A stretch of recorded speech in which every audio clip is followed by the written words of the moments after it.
Pada bab satu atau bab pendahuluan ini 1.1 yaitu latar belakang.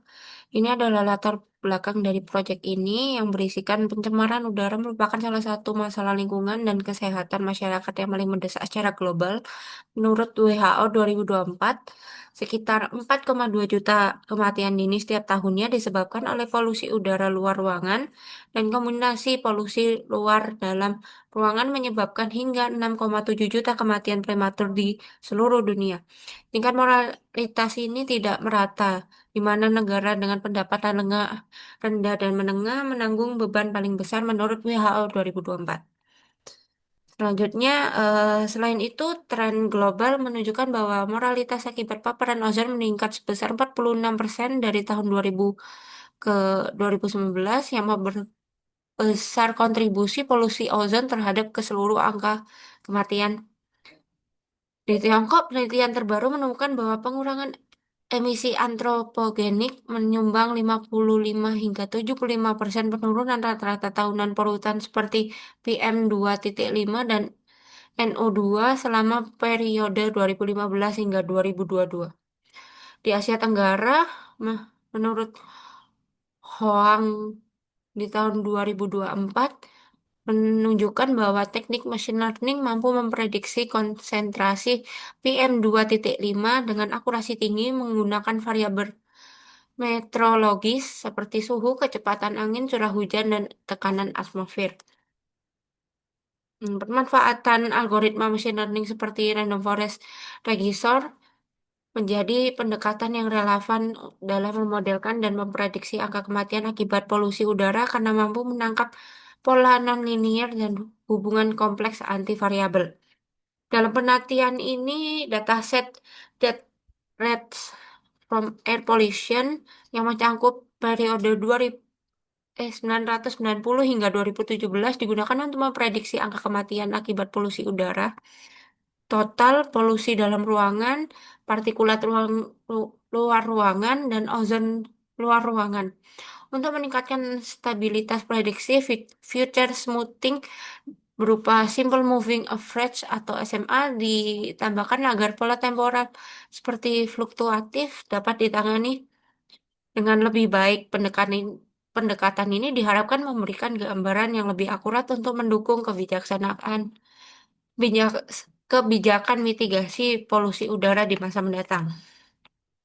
Selanjutnya di poin 1.2 yaitu rumusan masalah. Pertama, rumusan masalahnya yaitu bagaimana tren histori angka kematian akibat polusi udara eh, mencakup total indoor, outdoor, partikulat, dan ozon dari tahun 1990 hingga 2017 dapat digunakan untuk membangun model prediksi.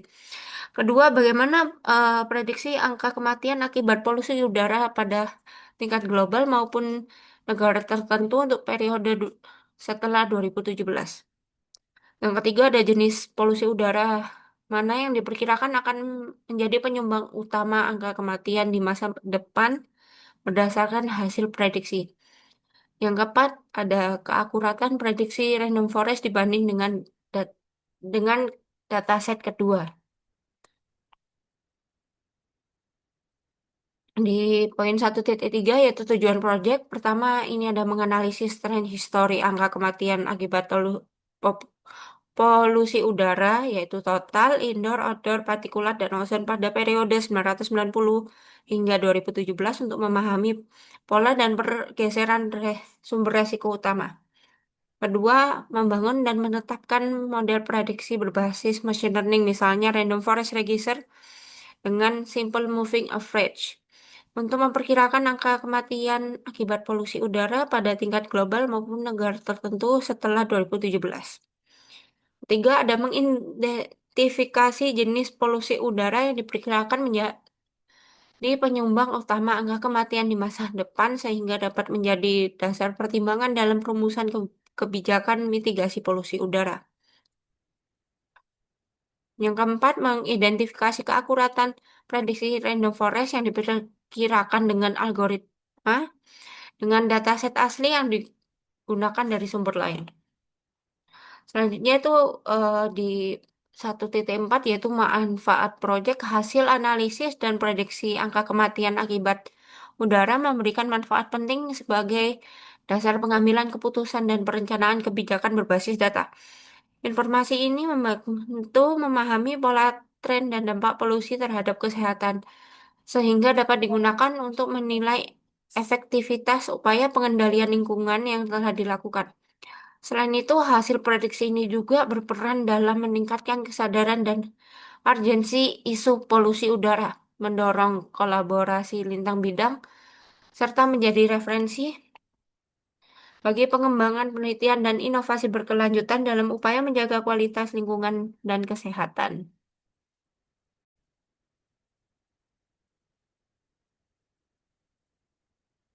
Selanjutnya ada tinjauan pustaka.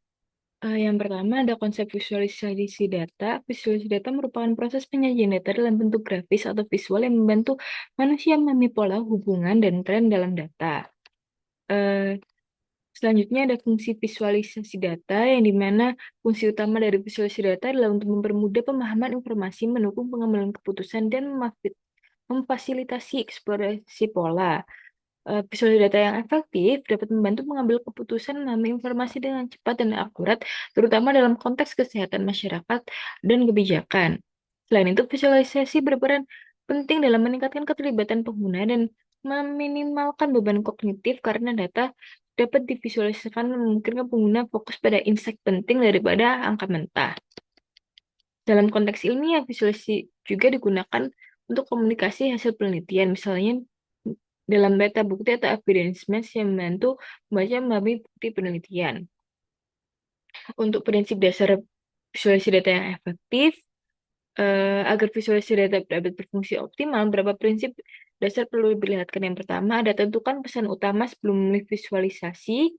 Yang kedua, memahami audiens dan konteks desain visualisasi. Yang ketiga, gunakan atribut visual yang tepat, pemilihan warna, bentuk, ukuran, dan posisi harus selaras dengan jenis dan tujuan komunikasi.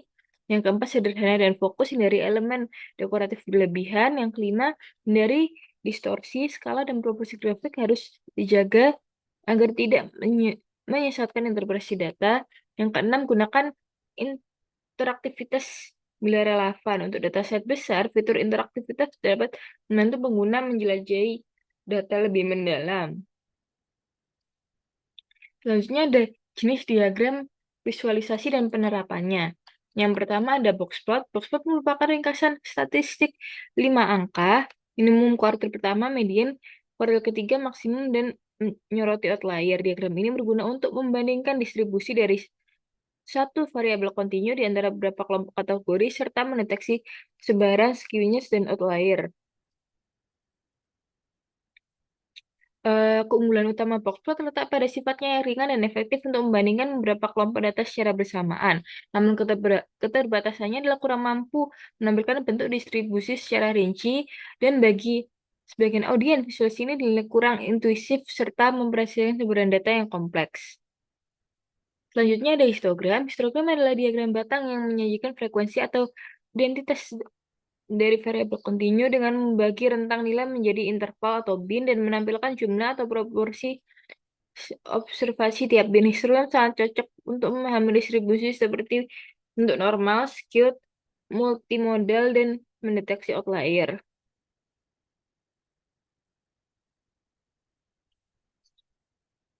Visualisasi ini memberikan keunggulan dalam menampilkan bentuk umum distribusi data secara jelas seperti tingkat simetri, kemencengan atau skewness, dan keberadaan puncak distribusi. Namun histogram juga memiliki keterbatasan karena hasil visualisasi sangat dipengaruhi oleh pemilihan lebar bin yang dapat mengubah interpretasi distribusi serta kurang efektif untuk membandingkan banyak kelompok data secara bersamaan kecuali menggunakan teknik tambahan seperti overlay atau beberapa histogram terpisah.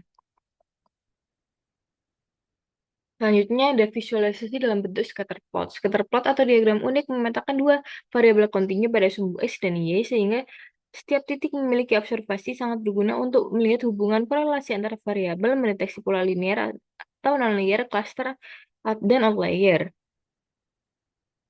Untuk keunggulannya, Visualisasi ini terletak pada kemampuannya menampilkan hubungan antara variabel secara langsung dan fleksibilitas dalam mempresentasikan lebih dari dua dimensi data. Namun keterbatasannya muncul ketika jumlah titik data sangat banyak atau rapat, sehingga menyebabkan overplotting, sehingga diperlukan teknis tambahan seperti Peter jittering, pengaturan transparansi atau agregasi data agar pola yang ditampilkan tetap mudah dipahami.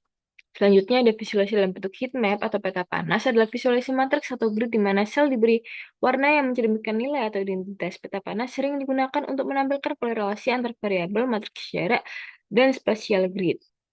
Untuk kelebihannya adalah dalam menyoroti area dengan intensitas tinggi secara cepat sehingga memudahkan identifikasi pola penting dalam data yang kompleks. Namun visualisasi ini juga memiliki keterbatasan karena interpretasi dapat menjadi ambigu apabila skala warna tidak dirancang dengan tepat, kurang sesuai untuk menyajikan nilai presesi tunggal.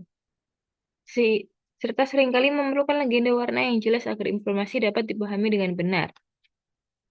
Visualisasi yang selanjutnya ada bar chart. Bar chart menunjukkan nilai kategori diskrit melalui panjang batang. Cocok untuk membandingkan ukuran antar kategori, misalnya jumlah frekuensi, rata-rata per kelompok.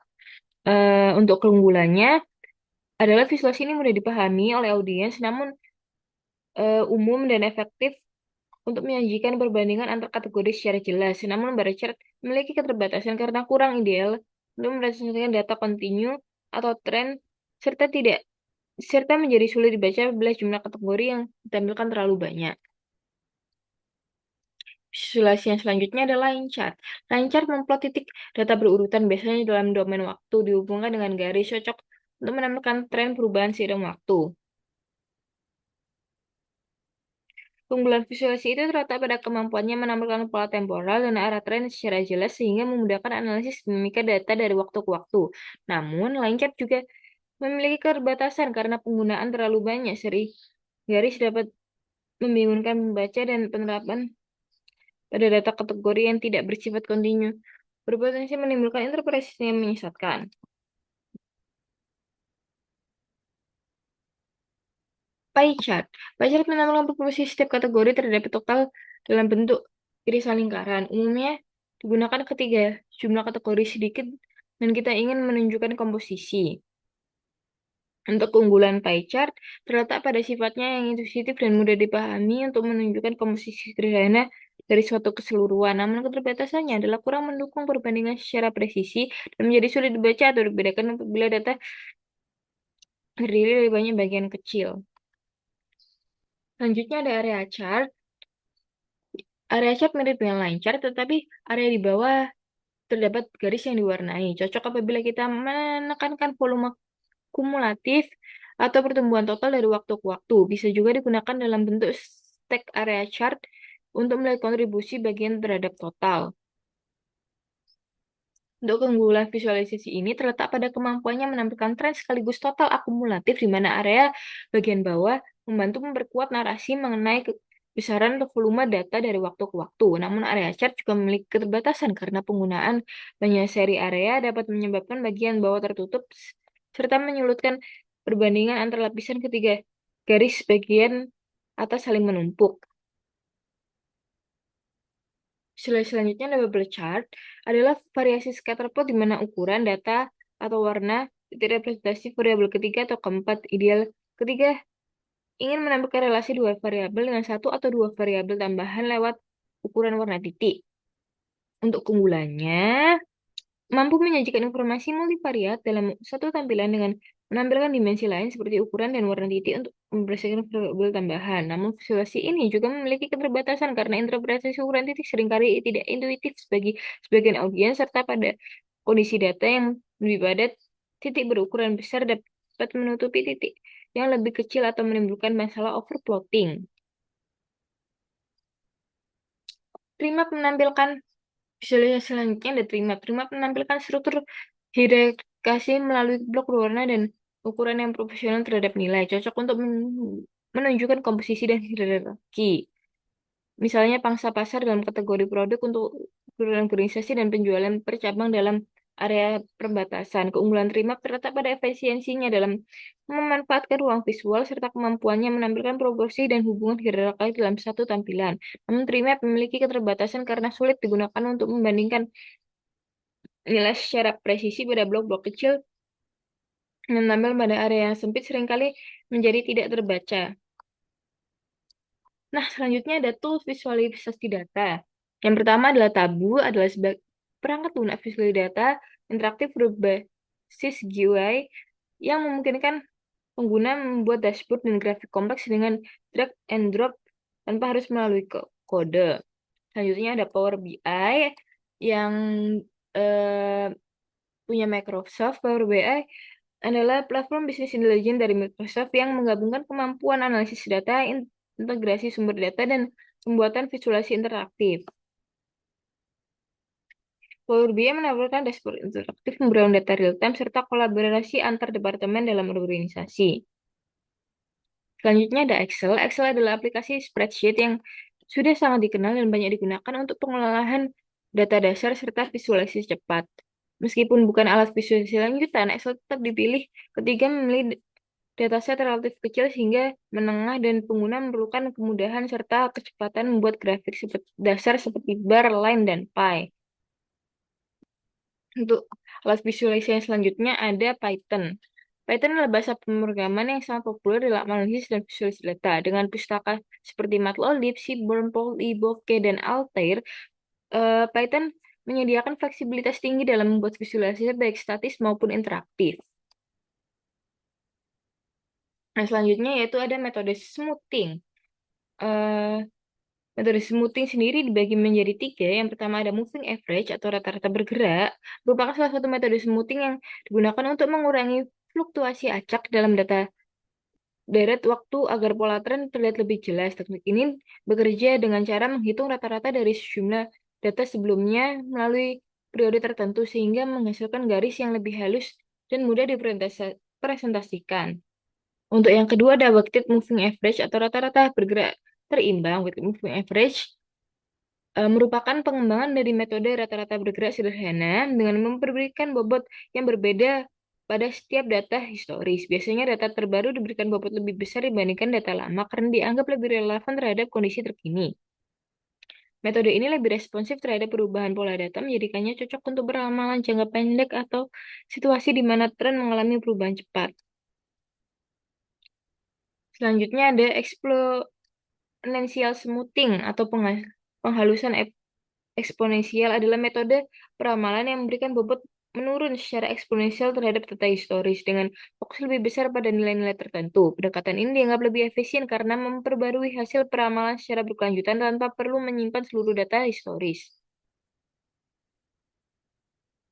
Selanjutnya ada metode random forest untuk prediksi. Random forest adalah metode pembelajaran mesin ensemble yang digunakan untuk prediksi baik dalam tugas klasifikasi maupun regresi yang bekerja dengan membuat banyak pohon keputusan atau decision tree yang menggabungkan hasilnya untuk meningkatkan akurasi dan kestabilisan prediksi. Metode ini sangat berguna ketika data memiliki kompleksitas tinggi, misalnya punya fitur, non-linearitas, atau interaksi antar variabel karena tiap pohon dilatih pada subset data dan subset fitur secara acak sehingga mengurangi risiko overfitting dan meningkatkan generasi ke data yang pernah lihat sebelumnya. Nah, selanjutnya ada dataset. Deskripsi dataset di sini yang kami gunakan adalah dataset yang pertama ada yang dari Kaggle dengan judul That Due to Air Pollution oleh user Giri. Dataset ini merupakan versi terbuka dari data yang dikompilasi dari Our World in Data dan sumber-sumber kesehatan global terkait seperti WHO dan GBD yang bertujuan untuk memetakan beban kematian akibat polusi udara sejak periode 1990 hingga 2017. Eh, Untuk jumlah rekodnya sendiri, yang pertama ada 5.004 baris, sedangkan jumlah kolomnya ada 7 kolom utama yang terdiri dari entity, kode, year, air pollution total, indoor air pollution, outer particulate matter, outer ozone pollution. Kolom-kolom tersebut memungkinkan analisis tren temporer yang berbandingan jenis polusi terhadap angka kematian antar negara. Untuk format datanya, yaitu berupa file CSV yang dapat diimport di platform analisis seperti Python, R, dan juga Tableau.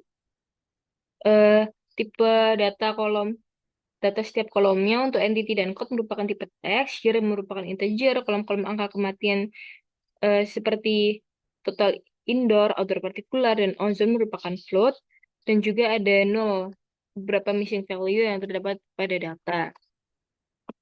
Untuk variabel yang relevan untuk dianalisis itu kurang lebih semua variabel yang terdapat pada dataset tersebut kami gunakan untuk analisis data.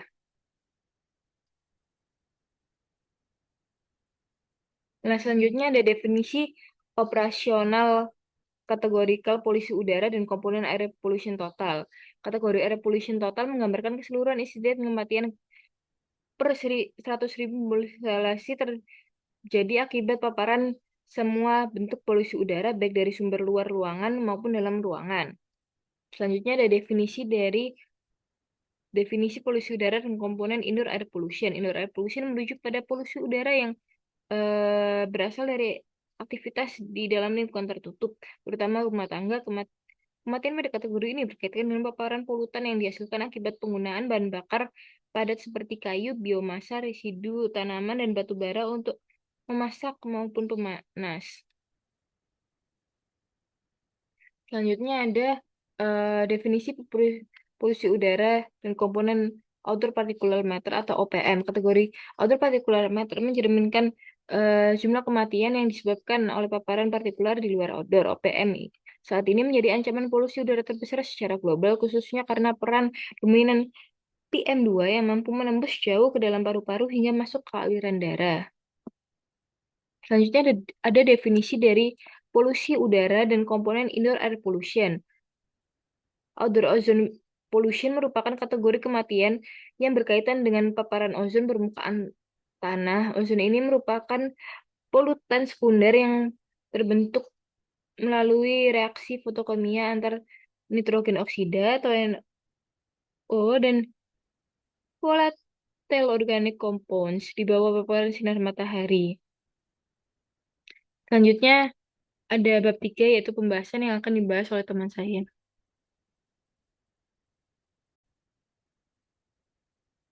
Baik, untuk bab 3 adalah untuk bab pembahasan. Di sini kita menggunakan pertama mendeskripsikan dataset yang ada. Deskripsi dataset pertama itu adalah death rates from air pollution dari Kegel berisi kematian dari tahun 1990 sampai 2017. Menganalisis tren historis dan membangun model prediksi kematian akibat polusi udara hingga tahun 2027. Berikut ini adalah nama kontennya, tipe data, dan deskripsinya.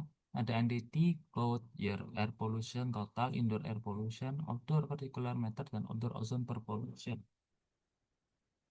Data-data ini akan dibuat menggunakan SMA 5 dan Random Forest Regressor. Yang kedua, dataset kedua adalah sebagai pembanding, itu kita menggunakan yang dengan nama sama tapi berbeda dari Our World in Data, yang merupakan public domain berisi data-data dunia. Data ini kurang lebih memiliki variabel zaman dengan periode sampai 2021, dan karena ada website ini tidak ada publiknya, kita menggunakan API dari HTML dan kami get secara langsung.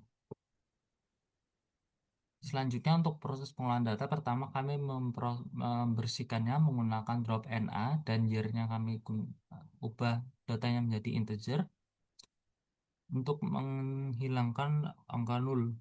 Selanjutnya adalah transformasi data di mana kita mengencoding entitas dan kodenya agar berubah menjadi yang sesuai format digunakan. Lalu kita menggunakan fitur tambahan atau fitur engineering menggunakan SMA, smoothing SMA 5 untuk masing-masing. Lalu kita melakukan metodologi prediksinya dengan kita membuat modelnya dengan training testing membagi secara 80 dengan 20. Dan kita juga mengoutputkan untuk targetnya seperti apa saja. Lalu akhirnya setelah itu kita membuat untuk random forestnya, dan kita menyimpan untuk data bersihnya. Jadi clean air pollution dan predicted hasil prediksinya. Lalu kita juga membuat dua jenis visualisasi untuk tren historis dan untuk hasil prediksi menjawab rumusan pertama dan kedua masing-masing. Kedua dan ketiga. Lalu pertama, visualisasi tren historis menunjukkan bahwa angka kematian menurun tiap tahunnya, melihatkan ada perkembangan tiap tahun bahwa sudah ada pengembangan untuk kematian air pollution tidak sebanyak itu. Lalu distribusi kematian terdapat paling tinggi itu berada di wilayah Afrika dan wilayah Asia Tengah dan Asia Tenggara. Dan untuk distribusi polusi udara terhadap total kematian, terlihat bahwa untuk jenis polusi udaranya semakin menurun dengan indoor air pollution semakin menurun dan outdoor dan ozon itu berkurangnya secara konstan sedikit, namun tetap berkurang. Lalu untuk visualisasi hasil prediksi menggunakan rainforest regression memperlihatkan bahwa untuk terdapat penurunan juga tiap tahunnya. Untuk angka kematian tetap berada di tempat yang sama. Dan untuk prediksi globalnya terlihat bahwa untuk NEM-nya indoor air pollution, outdoor air kilometer, dan outdoor ozone pollution. Indoor air pollution itu sekarang memiliki jumlah kematian lebih kecil daripada outdoor particulate matter yang dulu sebenarnya itu memiliki keterbalikan. Lalu kita membandingkan dengan dataset terbaru, di sini terlihat bahwa untuk penurunannya itu sebenarnya lebih stagnan dari prediksi, menandakan ada korelasi tapi tidak sepenuhnya benar. Dan untuk prediksi kematian berdasarkan negara di sini juga terlihat bahwa sebenarnya itu kematiannya kurang lebih sama, namun di sini Amerika Selatan maaf, memiliki kematian yang cukup besar juga. Dan untuk prediksi kematian dataset baru memperlihatkan bahwa kurang lebih tren yang sama.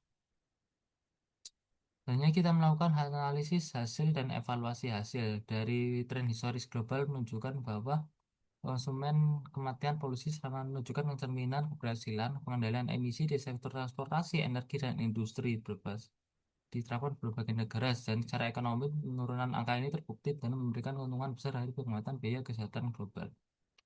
Dan indoor air pollution menyumbang kematian terbesar mengalami penurunan tajam didukung oleh permohonan besar dan intervensi teknologi rumah tangga seperti bahan bakar yang lebih bersih dan yang mengurangi penyakit dan mortalitas. Selanjutnya, outdoor particulate matter mengambil alih baik kontributor utama dominan. Partikel halus menjadi ancaman utama karena mampuannya masuk ke aliran udara tanpa menyebabkan dampak kesehatan yang fatal. Bagian kualitas yang udara terlihat pada peta dunia yang juga selaras dengan strategi manajemen udara. Dukungan literatur juga mencantumkan bahwa dataset ini sangat didukung karena penurunan akibat polusi dalam ruangan terjadi karena transisi energi menuju bahan bakar yang lebih bersih. Dan polusi luar didorong oleh transportasi perkotaan yang pesat dan industri. Upaya mitigasi seperti penanaman pohon di perkotaan terbukti juga dapat menyerap polutan ini dan juga beban kesehatan di area penduduk yang tetap menjadi tantangan. Untuk tren masa depan menunjukkan bahwa tren menurun angka kematian akibat polusi udara berlanjut hingga 2027. Didorong oleh proyeksikan menurun tajam seperti adopsi polusi kontrol di sektor transportasi, energi, dan industri. Dengan website menandakan bahwa negara berkembang di wilayah Asia dan Afrika menunjukkan angka kematian yang tinggi dibandingkan negara maju. Sejalan dengan studi menunjukkan bahwa adanya ketimpangan dan ekuitas kesehatan dan kapasitas implementasi strategi kualitas antar wilayah. Bar chart menunjukkan bahwa OPM tetap menjadi penyebab utama kematian, mengkonfirmasi bahwa polusi dalam ruangan berhasil ditekan seperti partikulat halus dan tetap menjadi ancaman kesehatan utama karena mampuannya memicu penyakit fatal saat masuk aliran darah. Selanjutnya, dengan perbandingan dataset baru memperlihatkan bahwa penurunan konsisten dalam angka kematian dari 2017 sampai 2021 dengan kemungkinan besar dipengaruhi oleh pengurangan aktivitas industri dan transportasi merupakan dua sektor utama dalam menyumbang polutan udara perkotaan. Mapchart sebagai dataset baru menunjukkan bahwa wilayah Asia dan Afrika menjadi wilayah daerah dengan angka kematian tertinggi. Dengan sebaliknya, negara-negara maju memiliki tingkat kematian yang lebih rendah karena menerapkan berbagai strategi pengendalian polusi yang terbukti memberikan keuntungan ekonomi dan kesehatan yang besar. Dataset yang baru menunjukkan bahwa outdoor particulate matter menjadi kontributor besar terhadap total kematian, diperkuat oleh fakta ilmiah bahwa partikulat halus memiliki dampak kesehatan paling fatal karena kemampuannya menempuh sistem pertahanan paru-paru. Di sisi lain, outdoor ozone pollution memberikan kontribusi paling kecil dengan pola yang stabil sesuai dengan karakteristiknya sebagai polutan sekunder, menunjukkannya sangat bergantung pada reaksi fotokimia prekursor di atmosfer. Ini adalah hubungan antar partikel. Pertama, mengaruh faktor terhadap waktu kematian menunjukkan bahwa variabel waktu memiliki hubungan negatif dengan angka kematian akibat polusi udara. Dan ini adalah berbanding terbalik. Ini adalah peran negara dalam determinan kesehatan. Data melibatkan timbangan beban kematian antara negara berkembang dengan maju selaras dengan yang sistematis menunjukkan bahwa negara industrialisasi cepat namun regulasi lemah untuk risiko kesehatan lebih tinggi. Dengan negara maju melakukan investasi besar dalam mengontrol polusi udara menunjukkan bahwa mortalitas yang jauh lebih rendah. Penggunaan data historis dalam dataset sangat relevan karena seperti pola polutan dan ozon cenderung stabil dalam jangka panjang dan studi atmosfer menunjukkan bahwa polutan ini memiliki pola multi tahun yang mengikuti tren ekonomi dan industrialisasi. Implikasi analisis hubungan variabel dan dataset menunjukkan bahwa meskipun upaya global masih menunjukkan angka kematian total, fokus kebijakan mulai bergeser dan keberhasilan dalam menekan rumah tangga harus diikuti dengan strategi yang lebih agresif pada sumber polusi luar ruangan, peningkatan ekuitas kesehatan dan antar daerah.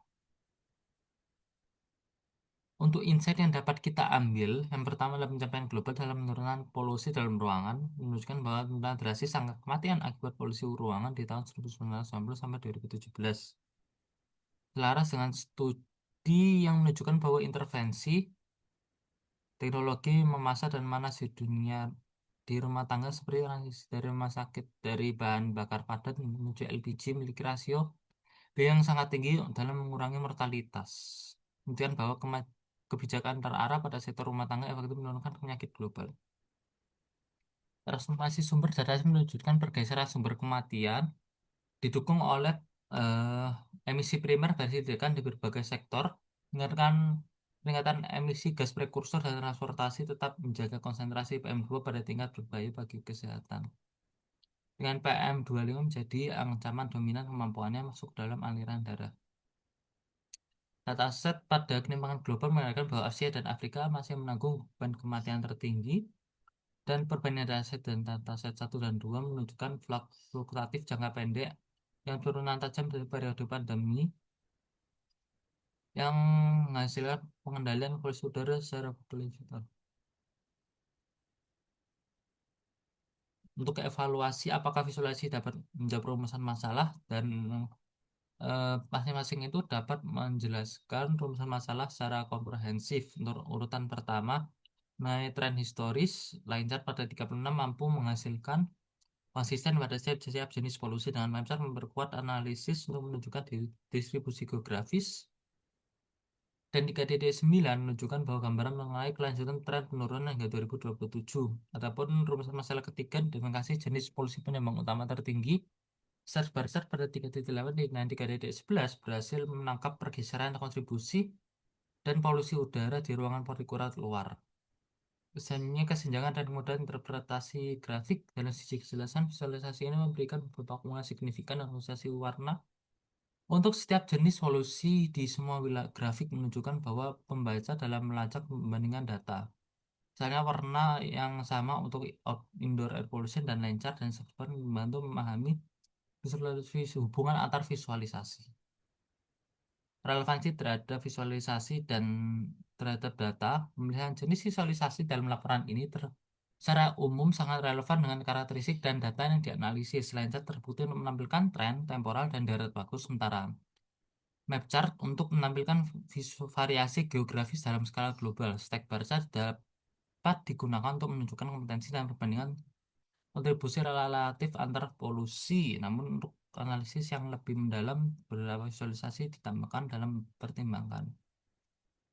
Untuk rekomendasi kebijakan ada beberapa hal. pertama seperti adanya untuk prioritas mitigasi partikulat udara dengan me-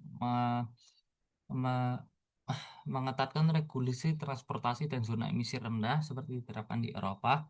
Kontrol emisi industri pembangkit listrik menggunakan energi sumber lebih bersih seperti flue gas desulfurization, percepatan transisi energi rumah tangga seperti subsidi energi bersih yang tepat sasaran, kebijakan lintas sektor dan co-benefit seperti optimalisasi infrastruktur hijau dan mengkerucutkan ekuitas kesehatan dan evaluasi dengan menargetkan kelompok rentan seperti lansia, anak, dan berusia rendah dengan karena menunjukkan angka kematian lebih tinggi. Untuk kelebihan dan kekurangan proyek kita sendiri, untuk kelebihan adalah kita berskala internasional dan representatif. Kita menggunakan dua dataset yang saling melengkapi, model prediksi berbasis random forest yang kuat, dan visual menarik menggunakan tableau dan informasi analisis historis prediksi dan perbandingan dengan dataset baru. Untuk keterbatasan tidak ada variabel eksternal seperti populasi, GDP, atau industrialisasi. Prediksi sangat dipengaruhi pola historis dan perbedaan format dataset satu dan 2 dan keterbatasan kualitas awal sumber. Rencana pengembangan adalah seperti memperluas analisis, memperkuat model, dan memperkuat variabel yang telah digunakan seperti menetapkan variabel populasi, urbanisasi, PDB, kebijakan lingkungan, dan lain sebagainya. Dan menggunakan model peramalan daerah tertentu yang lebih canggih seperti ARIMA, Prophet, atau deep learning sebagai LSTM. Dalam visualisasi dapat dikembangkan menggunakan seperti dashboard interaktif atau juga seperti heat map korelasi atau scatter plot. Dalam pengembangan jangka panjang juga dapat diarahkan menjadi web berbasis dashboard analitik menampilkan prediksi secara otomatis dan interaktif, juga dilengkapi dengan pipeline machine learning yang melakukan perbaruan model secara berkala. Untuk evaluasi, untuk kesimpulan dan saran, kesimpulannya berdasarkan visualisasi yang telah dilakukan dapat disimpulkan bahwa proyek ini berhasil mengidentifikasi dan penurunan angka kematian akibat polusi udara secara global, yang menunjukkan pola perubahan dari waktu ke waktu serta perbedaan dampak antar negara. Hasil prediksi dapat diperoleh menunjukkan memberikan gambaran tentang konsekuensi prediksi masa depan yang dapat menjadi acuan bagi pemangku kepentingan. Untuk analisis menunjukkan bahwa terdapat penggeseran sumber polusi yang domain dari waktu ke waktu dengan polusi luar ruangan semakin berperan penting. Dan juga terdapat ketimpangan jelas antara negara berkembang maju dengan negara biasa menunjukkan dampak polusi terhadap kesehatan masyarakat. Untuk sarannya berupa meningkatkan kualitas visualisasi, perbaikan hal kualitas kelengkapan data, dan untuk analisis terlebih dapat lebih ditingkatkan lagi berdasarkan tingkat evaluasi prediksi yang telah diberikan. Sekian dari kelompok kami. Wassalamualaikum warahmatullahi wabarakatuh.